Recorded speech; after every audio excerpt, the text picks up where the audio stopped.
Qual foi a coisa mais perturbadora que seu filho disse ao falar sobre seu amigo imaginário? O amigo imaginário do meu irmãozinho Roger morava debaixo da nossa mesa de centro. Roger tinha uma esposa e 9 filhos. Roger e sua família viveram pacificamente ao nosso lado por 3 anos. Um dia meu irmãozinho anunciou que Roger não estaria mais por perto, já que ele disparou e tirou a vida dele e toda a sua família. Não sei se ele se lembra disso, mas sua genuína falta de remorso foi muito perturbadora. Quando meu irmão era pequeno, ele agia como se tivesse anjos falando com ele a cada segundo. Um dia minha mãe o ouviu dizer: "Eu não posso tirar a vida dele. Ele é meu único pai." Não meu, o filho de um amigo. Ele descreveu seu irmão morto. O irmão mais velho perdeu a vida logo após o nascimento e ele foi capaz de descrever até as marcas de nascença. As fotos não existem porque ele faleceu de repente.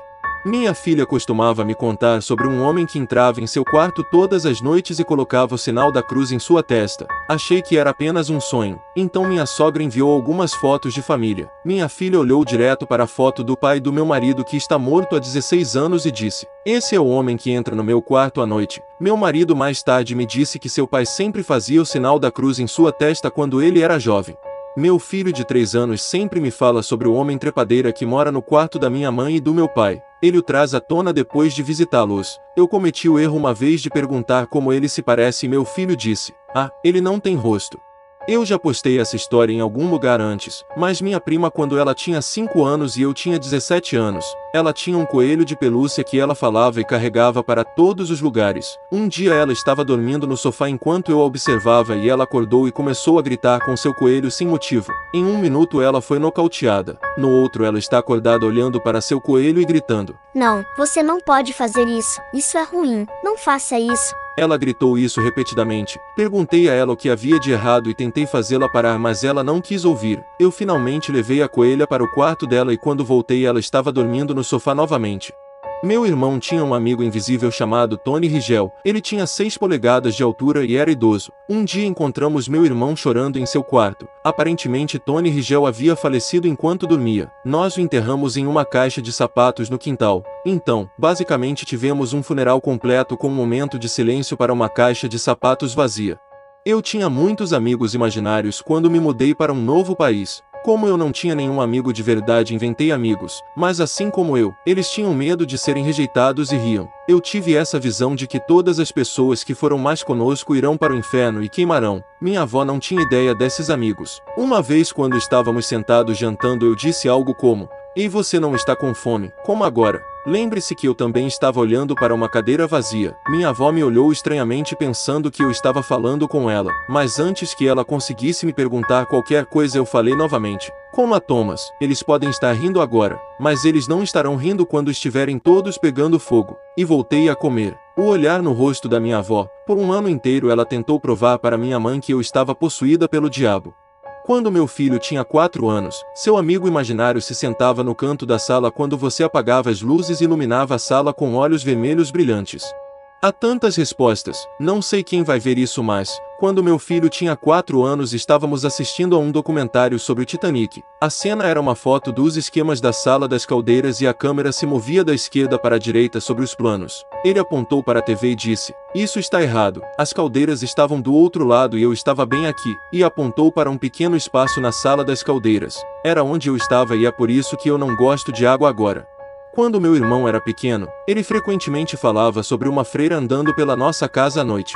Quando minha sobrinha tinha 2 anos, seu avô faleceu. Alguns meses depois ela começou a fase de falar consigo mesma, amigos imaginários e tal. Um dia perguntei a ela com quem ela estava falando e ela respondeu: "Estou falando com um homem." Perguntei como era o homem, e ela descreveu meu pai perfeitamente. Perguntei se ele tinha um nome e ela deu o nome do meu pai, embora o conhecesse apenas como vovô. A parte mais assustadora foi quando ela disse à minha mãe que o homem disse a ela onde estava seu anel de casamento perdido que ela estava procurando desde que ele faleceu. Foi exatamente onde ela disse. Quando eu tinha uns 4 anos eu tinha um amigo imaginário chamado Marcos. Lembro-me muito bem que ele usava um turbante roxo e tinha a pele mais escura. Eu fiz minha mãe arrumar um lugar para ele na mesa de jantar e fugia para a beirada da minha cama todas as noites para dar espaço para ele por meses. Para o aniversário do meu pai naquele verão, Meus pais fizeram uma festa. Tínhamos uma pequena piscina, e a essa altura eu estava autorizado a ficar na parte rasa com minhas boias de água se um adulto estivesse me observando. Com os adultos todos distraídos, decidi quebrar as regras e entrar sem minhas boias ou supervisão. Alguém me notou debaixo d'água logo depois com a cabeça embaixo, mas minhas pernas chutando em direção à borda. Meu pai pulou totalmente vestido e me puxou para fora. A confusão se seguiu. Quando ficou claro que eu estava bem, a primeira coisa que disse para minha mãe foi: Marcos me disse para continuar chutando, que eu chegaria na parte rasa se continuasse chutando. No dia seguinte, quando minha mãe estava arrumando a mesa, eu a interrompi quando havia arrumando o lugar de Marcos. Ele se foi e acho que parei de falar dele depois disso. Meu amigo imaginário salvou minha vida e depois sumiu. Uma mãe de um dos meus alunos nos disse em uma reunião que estava preocupada porque seu filho falou sobre um fantasma invisível que conversava com ele e brincava com ele em seu quarto. Ele disse que o fantasma se chamava o Capitão e era um velho branco com barba. O garoto diria à mãe que o capitão lhe disse que quando ele crescesse seu trabalho seria tirar a vida das pessoas e o capitão lhe diria quem precisava ser morto. O garoto chorava e dizia que não queria fazer isso quando crescer, mas o capitão diz que ele não tem escolha e que ele vai se acostumar depois de um tempo. Eu sempre fiquei assustado trabalhando com aquele aluno depois disso. Quando eu tinha 16 anos, eu cuidava de gêmeos que estavam na terceira série na época. Sempre falavam de um homem fantasiado de coelhinho da Páscoa e tinham pavor dele. Um dia eu estava de babá e um gêmeo estava no chuveiro. Seu irmão e eu estávamos sentados no andar de baixo assistindo televisão quando de repente ele disse: "Você precisa ir ver o Matt." Segundos depois Matt gritou: "Ele está aqui, ele está aqui." Corri para cima e tive que verificar todos os quartos antes que ele se acalmasse. Não tenho certeza de qual parte da experiência me assustou mais.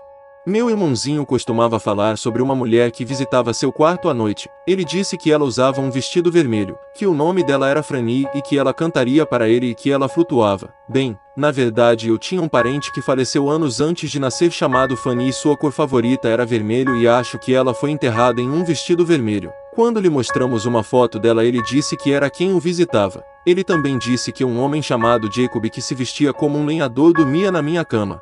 Meus pais me contaram essa história, mas agora eu vou contar para você. Pouco depois de eu nascer, minha irmã Júlia tinha uma amiga imaginária chamada Jéssica. Ela foi amiga de Júlia por muito tempo quando as coisas começaram a ficar um pouco estranhas. No começo meus pais deram de ombros como uma ocorrência normal, mas depois de um tempo eles começaram a acreditar que nossa casa era assombrada. Uma noite, quando meus pais me colocaram para dormir, eu comecei a chorar e apontei para o canto. Minha mãe ainda estava lá e começou a tentar me confortar, mas eu continuei chorando e apontando para o mesmo canto.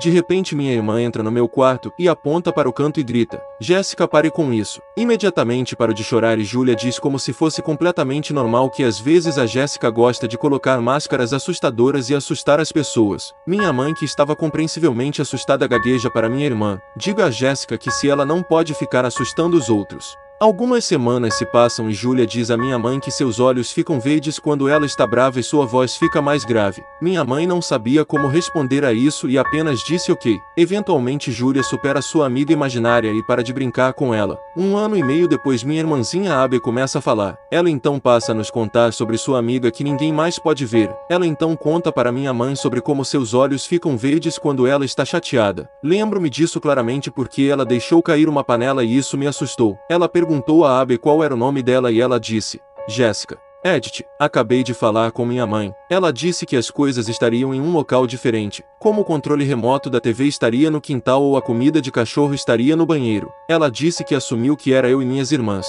Então, quando minha irmã provavelmente tinha uns 6 ou 7 anos, ela tinha uma amiga imaginária chamada Emily. Ela nos disse que Emily morava em seu armário, usava um vestido preto velho, tinha longos cabelos escuros e tinha a mesma idade que minha irmã. Minha irmã brincava com Emily constantemente. Meus pais começaram a notar minha irmã agindo de forma estranha, apenas sentada no meio de seu quarto sussurrando um pouco para Emily e agindo muito mais distante deles. Lembro-me de um dia muito específico. Meu irmão estava andando pelo quarto dela e minha irmã estava sentada no meio de seu quarto, mas ela se virou e assobiou para ele. Ele estava com medo de merda. Ele me disse que nem parecia minha irmã. Meus pais correram para o quarto dela e eu podia ouvir minha irmã gritando alto: saia. Eu não tenho ideia do que aconteceu naquele quarto, mas eu corri para o fundo da minha escada e os gritos pararam. Eu vi meus pais segurando minha irmã chorando. Eu perguntei a ela sobre isso hoje. Ela tem 24 agora. Ela me disse que Emily costumava dizer a ela para fazer coisas horríveis para si mesma. Na verdade, ela costumava acordar no telhado e não se lembrava de como chegou lá. Eu não estou brincando. Aparentemente Emily absolutamente odiava meus pais, então ela virou minha irmã contra eles. Ela odeia falar sobre isso, então eu nunca mencionei aquela noite específica. Isso tudo aconteceu na minha antiga casa. Quando nos mudamos para uma casa diferente, Emily tinha ido embora. Eu não estou inventando nada disso. A amiguinha da minha irmã foi muito importante para minha família e estragou as coisas por um longo tempo. Estou aliviado por termos saído daquela casa.